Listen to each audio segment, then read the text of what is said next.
Assalamualaikum warahmatullahi wabarakatuh. Perkenalkan, nama saya Taufik Hidayat, dosen Teknik Komputer Universitas Wiladodra. Saya di sini mengampu mata kuliah mikroprosesor dan mikrokontroler. Mata kuliah ini bertujuan mahasiswa memahami bagaimana konsep dari embedded system dan arsitektur dari IC Atmega 8535. Ini dan mempelajari bahasa pemrograman basic AVR. Terus bagaimana mahasiswa dituntut untuk mempelajari bagaimana mendesain suatu proyek yang diinginkan. Nah, ini dalam mata kuliah ini mahasiswa dituntut juga untuk membuat proyek besar. Salah satunya deteksi kebakaran berbasis mikrokontroler. Nah, sekian dari saya. Wassalamualaikum warahmatullahi wabarakatuh.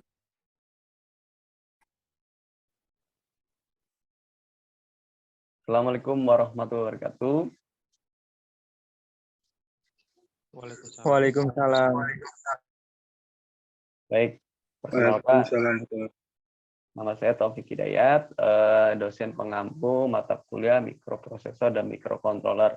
Nah, sebelum kita lanjut ke perkuliahan, saya ingin menjelaskan terkait penilaian mata kuliah ini. Jadi begini, mata kuliah ini menggunakan sistem penilaian seperti ini. Jadi absensi 10%, tugas proyek 40%, UTS 20%, UAS 30%. Nah, di sini ada skema khusus. Nah, walaupun kalian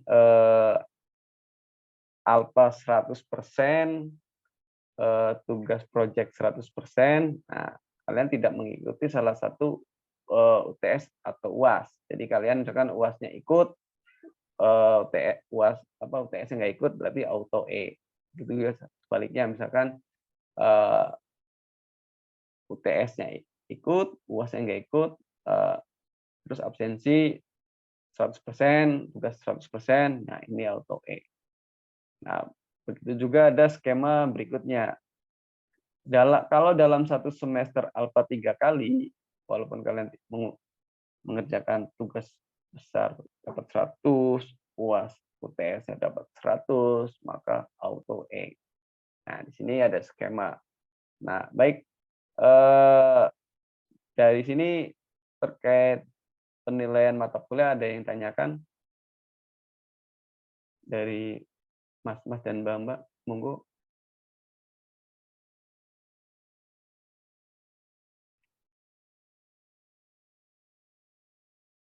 Ada pertanyaan?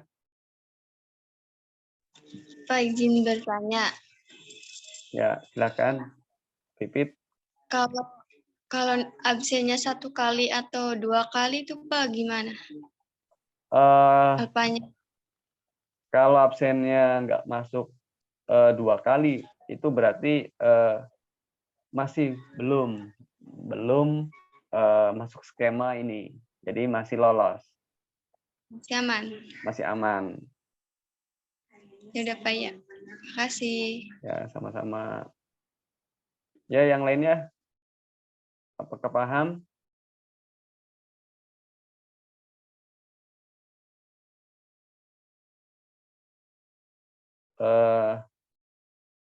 Kalau sudah, mau tanya, ya, Pak. monggo, silakan, Mas Eno. Kalau misalkan kita absensinya tidak, maksudnya selain apa gitu Pak, kayak sakit gitu Pak, itu kan tidak hadir Pak ya. Ya. Kalau misalkan kita sakitnya lebih dari 3 kali, bagaimana Pak? Maksudnya kalau sakitnya 3 kali deh Pak, bagaimana Pak? Jadi di sini sakit harus dibuktikan dengan surat dokter. Jadi menunjukkan konfirmasi. Jadi kalau misalkan sakitnya cuma hanya sekedar, Pak, saya izin sakit. Nah, itu tidak diindahkan. Dalam artian tidak di-approval. Jadi harus konfirmasi dulu. Nah, oke, berarti boleh. Berarti ada toleransi. Seperti itu, Mas Eno. Sudah paham? Jadi tidak ada izin. Baik, Pak. Jadi izin tidak ada. Jadi izin tetap alfa, kecuali dispensasi situ. Oke, kalau tidak ada, saya lanjut terkait pembagian kelompok proyek. Jadi begini, dalam mata kuliah controller ini, microprocessor controller ini, kita ada suatu proyek tugas besar. Nah, ini kita akan membuat sistem deteksi kebakaran. Nah, sistem deteksi kebakaran ini yang akan menjadikan proyek besar kalian. Nah, nanti kelompoknya saya bagi menjadi karena ada 30 mahasiswa, berarti saya bagi menjadi 6. Jadi setiap kelompok timnya ada 5, 5, 5, 5. Nah, sistem pembagiannya adalah random. Jadi saya yang membagi kelompok tersebut. Oke, ada pertanyaan terkait pembagian kelompok? Oke, kalau tidak ada, baik, saya lanjut lagi. Nah, ini materi perkuliahan selama 1 semester ini adalah di sini. Kalian bisa melihat mulai dari pengenalan sampai kalian membuat studi kasus. Nah, di sini bahasa pemrograman yang digunakan adalah pada mikrokontroller adalah basic AVR. Sebenarnya banyak, ada bahasa C, bahasa assembler. Jadi, nah kita menggunakan bahasa AVR. Nah, ini pada mata kuliah ini kalian wajib tahu tool yang digunakan. Pertama, Proteus. Jadi versinya boleh 8, boleh 7. Jadi Proteus ini adalah desain rangkaian dari microcontroller. Jadi sebelum kalian membuat suatu aplikasi, kalian harus membuat rangkaiannya dulu. Nah, ini toolnya yang digunakan adalah tool Proteus. Yang kedua, Bascom AVR. Nah, Bascom AVR ini adalah pemrograman, jadi tool pemrograman dari basic AVR. Terus yang ketiga, Kazama. Kazama ini adalah jadi gini, di downloader dia tidak ada interface-nya, maka kita membutuhkan suatu tool yang salah satunya Kazama atau yang lainnya. Sebenarnya boleh Kazama atau yang lainnya. Yang penting bagaimana mentransfer dari hexa ke IC microcontroller tersebut. Nah, ini jadi toolnya Kazama yang kita pakai. Baik, kita lanjut. Perbedaan dari mikroprosesor dan mikrocontroller. Lihat, gambar satu ini ilustrasi dari perbedaan mikrocontroller dan mikroprosesor. Jadi di sini perbedaannya seperti ini. Kalau di mikrocontroller, dia ada CPU, memori, dan port. Kalau di mikroprosesor, dia hanya CPU. Nah itu, baik. Saya jelaskan dari tabel seperti ini. Jadi secara arsitektur, kalau mikroprosesor dia hanya memiliki CPU. Kalau mikrocontroller dia memiliki RAM, ROM, EPROM, interrupt controller, serial interface, parallel interface, timer and counter, dan analog digital converter atau disingkat ADC. Nah, jadi lebih komplit di IC tersebut. Secara memori, mikroprosesor memiliki kapasitas yang ROM yang kecil, namun didukung RAM yang besar untuk sistem komputer. Kalau mikrocontroller memiliki ROM yang besar, namun memiliki RAM yang kecil. Nah, secara software, kalau pada mikroprosesor, dia mendukung software yang besar. Misalkan kalian pada komputer itu install AutoCAD atau yang lainnya, itu membutuhkan memori yang besar. Kalau microcontroller dia hanya diprogram pada program tertentu, misalkan salah satunya misalkan detektor kebakaran. Ya udah, berarti IC tersebut hanya digunakan untuk detektor kebakaran saja. Begitu dan seterusnya. Jadi tergantung kalian mendefine program mau apa IC tersebut. Secara aplikasi, mikroprosesor dia hanya menjadi otak suatu komputer. Nah itu, kalau microcontroller hanya dapat bertugas dengan orientasi kendali-kendali yang kalian program. Jadi tadi misalkan deteksi kebakaran, ya sudah, berarti apa sih IC tersebut jadi apa? Nah itu perbedaan dari mikroprosesor dan microcontroller. Nah ini sistem dari mikroprosesor. Ini ilustrasikan saya seperti ini. Jadi ada peralatan input, output, I/O, bus, kontrol. Jadi ini desain dari mikroprosesor. Kalau microcontroller, nah ini dia arsitektur seperti ini. Ini IC, dia memiliki osilator, analog digital converter, ada ROM-nya, ada RAM-nya. Ini kalau secara analogi. Nah ini jenis tipe-tipe microcontroller Atmega. Jadi perbedaannya adalah kalian mau buat program apa. Jadi kalian harus bagaimana memilih tipe-tipe tersebut. Jangan sampai kalian ingin membuat program yang besar, kalian memilih tipe microcontroller yang kecil. Nah ini nanti ketika di chip maka nggak akan muat. Berarti kalian harus memilih yang tepat. Jangan sampai tidak tepat. Nah ini kita buka konfigurasi dan microcontroller. Nah ini saya contohkan, ini Atmega tipe 32. Jadi gini, pada IC ada titik, berarti dia menandakan pin 1. Nah di sini ada tanda segitiga tuh. Segitiga ini berarti dia adalah port 1. 1, 2, 3, dan seterusnya. Nah, ini berarti misalkan 1, 2, 3, 4, sampai 8 pada microcontroller Atmega 32, berarti dia port B. Nah, ini ada port B, terus, dan seterusnya. Port D, port A, port C. Nah, jadi kalian ada berapa nih? Ada 40 pin, 40 pin. Jadi kalian baca datasheet-nya, konfigurasinya. Baik, oke. Nah ini ada pertanyaan habis ini sebelum kita bahas bagaimana membuat proyek deteksi kebakaran. Jadi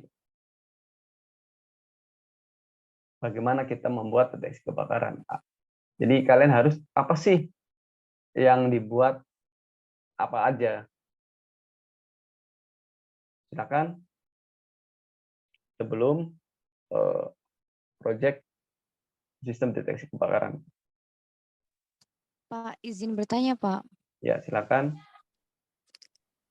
Biasanya tuh Pak, umumnya memakai Atmega tipe berapa Pak untuk sistem deteksi kebakaran? Oke, jadi sebenarnya kalian mau pakai Atmega 16, mau pakai Atmega 32, itu sebenarnya bebas, sama. Yang penting kalian harus melihat program kalian seberapa besar dulu.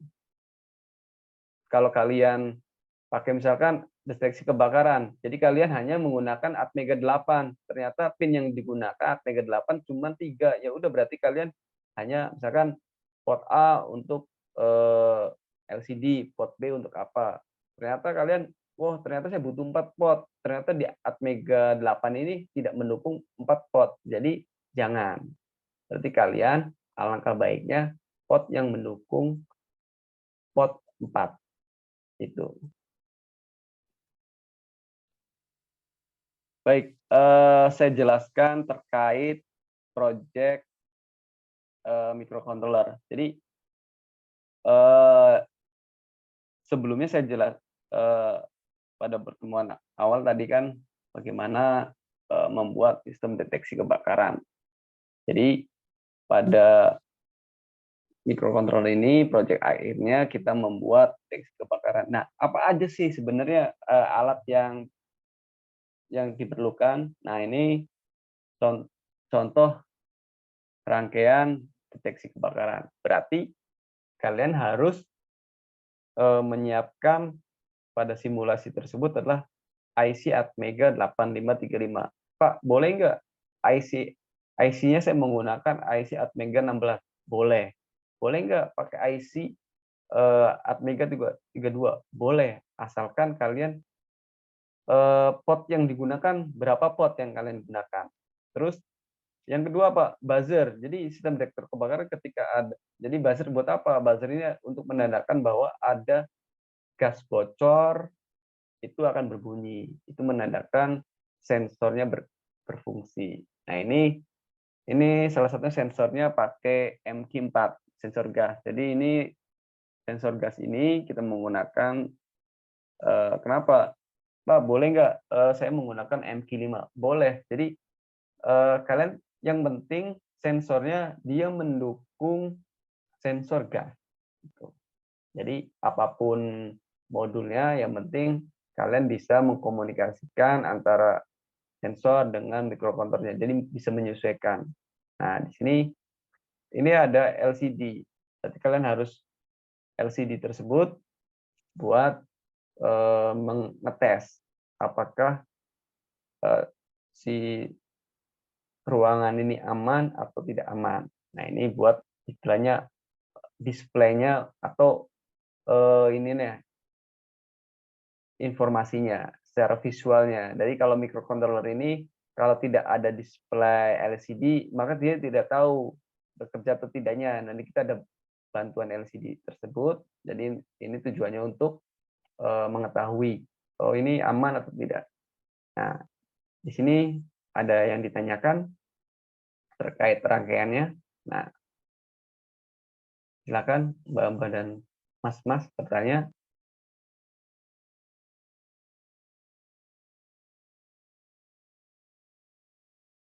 Apakah sudah paham dari rangkaian detektor kebakaran?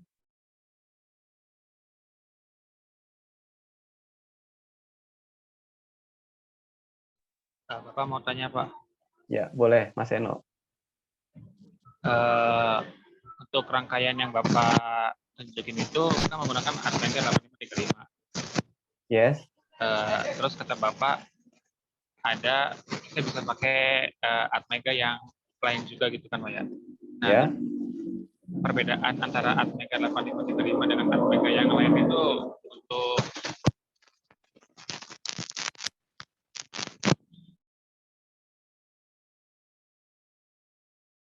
Perbedaannya, jadi sebenarnya hanya perbedaannya di RAM dan ROM-nya. Jadi kita harus melihat datasheet-nya. Jadi sebenarnya cara arsitektur sama. Yang membedakan adalah RAM-nya berapa, ROM-nya berapa di situ. Jadi perbedaannya di situ. Jadi Mas Seno harus mengetahui jadi kebutuhan dari sistemnya apa, butuhnya memorinya besar atau kecil. Nah, jadi Mas Seno bisa melihat apa sih yang kita butuhkan untuk aplikasi tersebut. Jadi Mas Seno harus melihat generasinya, Atmega-nya. Mau pakai Atmega 32, Atmega 535 atau 16. Jadi Mas Seno tergantung dari kebutuhan aplikasi yang Mas Seno bangun itu. Ada yang lain? Silakan. Jadi jangan sampai ketika project running, kalian tidak tahu, saya pakai Atmega berapa nih. Begitu.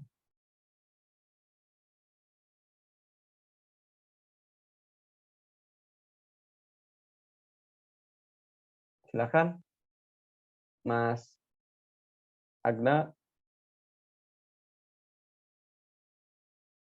Oke, kalau tidak ada, Pak, bagaimana setelah kita merangkai?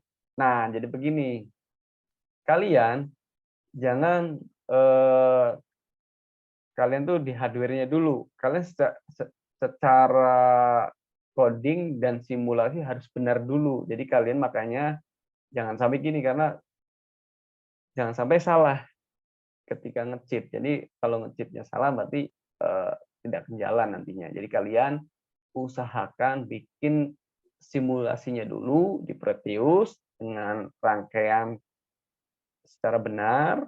Nah, maka nanti terus codingnya kalian komunikasiin, jadi bahasa pemrograman harus jelas juga. Ini kalian jangan sampai codingnya, misalkan kalian post buttonnya di PB10, kalian ketika merangkai PB8, maka tombol resetnya nggak jalan. Terus misalkan kalian buzzernya ternyata kalian coding di simulasi pakai PB0, tapi ketika di rangkaian hardware-nya kalian nempelin di PD7, maka tidak akan jalan. Makanya kalian ketika memasang modul-modul dari rangkaian detektor kebakaran, hardware-nya harus sesuai yang kalian simulasikan. Kenapa? Untuk menghindari risiko kesalahan. Begitu. Jadi harus dipastikan antara simulasi dengan hardware nyatanya itu harus sesuai. Begitu. Jadi sama dengan coding juga harus sesuai juga, kalian menerapkan alamat-alamat dari pin-pin tersebut. Jangan sampai kalian ngodingnya di pin A, misalkan ternyata kalian masangnya di pin B atau pin C dan seterusnya. Itu mengakibatkan program tidak berfungsi. Nah, gitu. Jadi terkait proyek deteksi kebakaran. Oke, ada pertanyaan lagi? Kalau tidak ada,